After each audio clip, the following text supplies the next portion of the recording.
Y una última lectura, que así como están describiendo las injusticias que pateix Jordi Cuixart, en el caso del Julian Assange, el nostre president. Avui també, o ahir, s'ha conegut la sentència d'inhabilitació per un any i quasi 7 mesos. Seria el primer president autonòmic que està en una condemna d'aquesta categoria en el seu exercici de les funcions.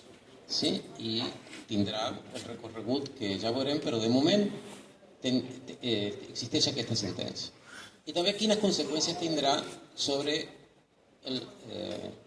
Oriol Junqueras, perquè de moment continua en la presó. I aquest matí en Catalunya Ràdio s'ha emès un reportatge fet a través d'una cristalera, perquè no s'ha pogut escoltar la seva veu en directe. Entonces, lo mateix faré jo. O sea, os llegiré la entrevista y lo que ha dit el senyor Oriol Junqueras. El reportatge físicament es va fer ahir, una hora després de conèixer la sentència del Tribunal Europeo, y se va emetre aquest matí.